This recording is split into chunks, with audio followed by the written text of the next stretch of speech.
Hello viewers, आप सबका स्वागत है फिनिक्स भी लीगल चैनल में। तो आज हम बात करेंगे एडवर्स पोजीशन से रिलेटेड जो केस लॉस है, जो सुप्रीम कोर्ट के जजमेंट्स है, जो वेरियस इश्यूज पे दिया गया है, जैसे टाइमलाइन को लेकर बताया गया है और क्या क्या होना चाहिए होता है एडवर्स पोजीशन के लिए, किस स्थिति में एडवर्स पोजीशन नहीं मांग सकते हो। ये बहुत सारे अलग अलग इशू है जिसपे सुप्रीम कोर्ट के जो लैंडमार्क जजमेंट्स है, 4 या 5 मैं आज उनको लेकर आई हूँ। तो चलिए वीडियो को स्टार्ट करते हैं। तो सबसे पहला जो हम वीडियो पे जो केस लॉज पे हम जाएंगे, वो केस लॉ जो है वो आपका जो प्राइवेट प्रॉपर्टी और गवर्नमेंट प्रॉपर्टी का जो एडवर्स पोजीशन का जो टाइमलाइन को जिसने डिफाइन कर दिया था, वो इस जजमेंट में हुआ था। वैसे तो ये लिमिटेशन एक्ट में बहुत क्लियरली बताया गया था, लेकिन इसको और क्लियरली जो अंडरस्टैंडिंग जिसे हम बोलते हैं वो इस केस में हुआ था। वो केस का नाम है the Karnataka board of Waqf versus government of India. यहाँ पे बोला गया under the law the owner should be deemed to be position of a property as long as there is no interruption. Section 27 and section 65 of the limitation act states that if the true owner does not interfere with the possession of the trespasser within the statutory period, then his right to get back the property will be extinguished. तो यहाँ पे section 27 और section 57 sorry 65 limitation act की बात की गई है, जो टाइम पीरियड की बात करते हैं कि अगर जो जो एक्चुअल ओनर है, अगर वो अपनी प्रॉपर्टी को क्लेम करने के लिए नहीं आता है समय से, तो जो प्रॉपर्टी को पकड़ के रखा है, प्रतिकूल कब्जा जिसने करके रखा है, तो वो आप नाम पे प्रॉपर्टी करा सकता है। इसी में इन्होंने कहा, लेकिन इस चीज में एक डिफरेंस ये है कि अगर ये वो प्रॉपर्टी प्राइवेटली है, प्राइवेटली ओन प्रॉपर्टी है, तो वहां पे 12 साल का समय सीमा होगी, और जो 30 साल की समय सीमा होगी जो अगर वो गवर्नमेंट की जमीन है। तो गवर्नमेंट और प्राइवेट प्रॉपर्टी के बीच का जो समय सीमा की जो बात निकल के आई थी, वो ये Karnataka board of Waqf versus government of India वाले केस से निकल कर आई थी। तो ये था हमारा पहला केस। अब चलते हैं दूसरे केस पर। इसमें बताया गया था, इस केस लॉ से बताया गया था कि अगर क्या क्या चीज है जो प्रतिकूल कब्जा के दायरे में नहीं आता, मतलब अगर आपने ये चीज किया है तो ये प्रतिकूल कब्जा नहीं माना जाएगा। तो सबसे पहला चीज पे निकल के आया है कि अगर आपने परमिशन दिया है किसी को रहने के लिए, तो वो चीज वो आदमी कभी भी उसको एज एडवर्स पोजीशन नहीं ले सकता है। ये कौन से केस में बताया गया था? ये ठाकुर किशन सिंह वर्सेस अरविंद कुमार केस में बोला गया था। ठाकुर किशन सिंह वर्सेस अरविंद कुमार। परमिशन का मतलब क्या निकल के आता है, उसको उदाहरण अगर मैं बताऊं, जैसे अगर एक मकान मालिक ने किराएदार को रहने के लिए जगह दिया, है ना, किराएदार वहां पे 12-15 साल रह रहा है और बोल रहा अब तो ये जमीन मेरी है। ये नहीं होता, क्योंकि लैंडलॉर्ड ने परमिशन दिया था। या मेरी कोई जमीन है या मेरा कोई घर है, मैंने अपने किसी रिलेटिव को बोला कि आके आप इसकी देख रेख कर दो, है ना, वो भी एडवर्स पोजीशन पे नहीं आता।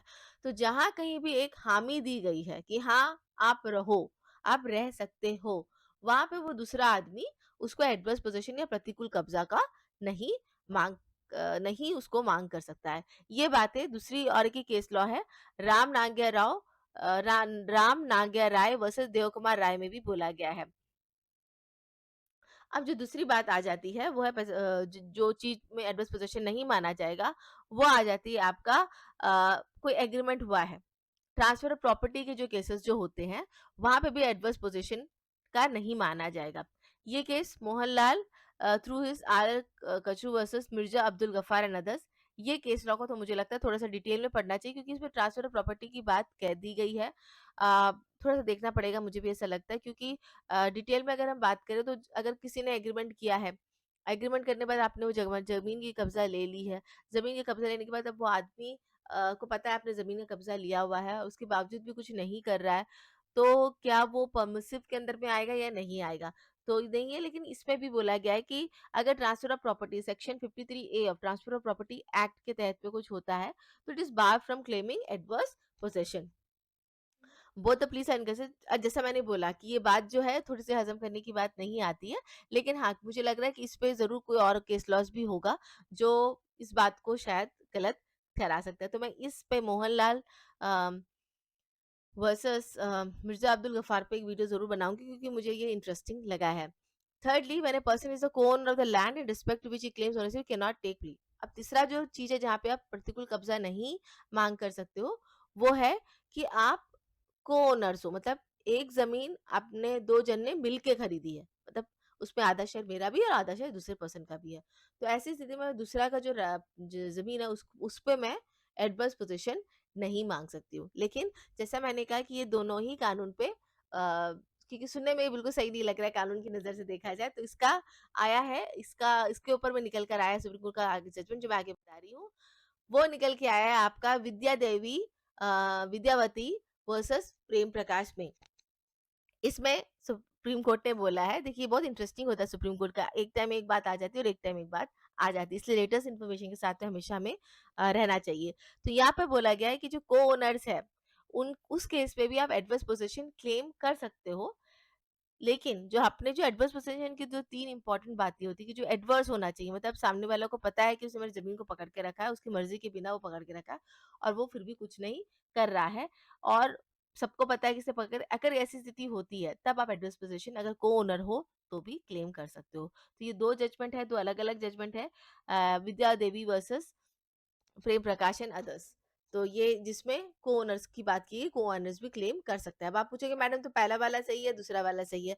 देखिए, ऐसी स्थिति में मैं यही बोलूँगी कि हमेशा हमें इस टाइम पे उन केस लॉज़ का डिटेल पढ़ना बहुत ज़रूरी होता है। क्योंकि यहाँ पर जब 2 अलग-अलग बातें बोली गई हैं, तो एक तो ये देखना होगा कि कौन कितने जजेस बेंच ने जजमेंट दिया है। 2 जजेस बेंच ने दिया है, तो ऑब्वियसली 3 जजेस बेंच की जो बात आ जाएगी, वो बड़ा जज बेंच हो जाता है, तो उसकी बात को मानी जाएगी। लेकिन अगर दोनों ही 2 जजेस बेंच की है, तो फिर हमें फैक्ट्स ऑफ द केस को देखना पड़ेगा कि ये फैक्ट्स ऑफ द केस अपने केस के साथ में कितना जुड़ता है। तब हम उसको अपने तरीके से उसको यूज़ कर पाएँगे। लेकिन हाँ, कोई भी जजमेंट यूज़ करने से पहले उसको पूरा पढ़ना बहुत ज़रूरी होता है।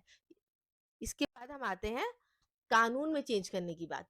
देखिए जो एडवर्स पोज़ीशन की जो कानून है, ये एक तरह का नेगेटिव राइट है, जैसे मैंने बहुत बार बोला है। तो बहुत जन बोलते हैं ये गलत है, अगर मैंने मेरी ज़मीन को छोड़ के रखा हुआ है, शायद मेरे पास पैसा नहीं होगा मेरी ज़मीन का देखभाल करने का, और कोई बंदा आके उसको पकड़ लिया है, और क्योंकि मेरे पास पैसे ही नहीं है अपना ज़मीन का देखभाल करने, तब उसको हटाने का मैं कानूनी खर्चा वगैरह कहाँ से करूँगा? और वैसे में वो बंदा बोल रहा है कि ये ज़मीन मैं अपने नाम में करा सकता हूँ, क्योंकि कानून है एडवर्स पोज़ीशन का। तो ऐसी स्थिति में हेमाजी वाघजी जाट वर्सेस भीखाभाई, अ, खेगनगर भाई, हरिजन एंड अदर्स, इस केस में सुप्रीम कोर्ट ने बोला है कि ये जो एडवर्स पोजीशन का जो कानून है, इसको देखने की ज़रूरत है, इसमें चेंजेस लाने की ज़रूरत है, क्योंकि ये जो है ये कानून से किसी की मदद नहीं होती है, इससे लोगों का नुकसान होने की चांसेस बहुत ज़्यादा रहती है। तो इसीलिए कानून में बदलाव आना चाहिए, ऐसा उन्होंने इस जजमेंट में कहा है। तो देखिए एक चीज़ हमें ध्यान रखने की बात होती है, अ, कानून जो होता है, कानून का जो इंटरप्रिटेशन, तो ये कानून तो वही रहता है, लेकिन कानून का इंटरप्रिटेशन या कानून का जो मतलब, एक-एक शब्द का मतलब समय-समय पर बदलता रहता है। क्यों बदलता रहता है? क्योंकि हमारे जो जजेस भी होते हैं, वो एक ह्यूमन ही होते हैं, है ना? इंसान ही होते हैं, और हर एक का अपना एक समझ होती है, ठीक है?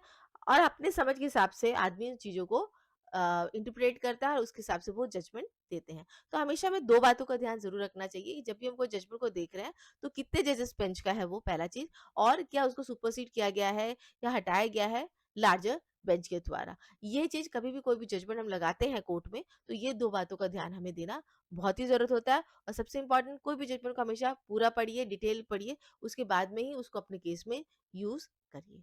तो आई होप व्यूअर्स आपको आज का मेरा वीडियो अच्छा लगा है। अगर अच्छा लगा है तो लाइक शेयर सब्सक्राइब ज़रूर कीजिएगा। Thank you so much for watching my channel.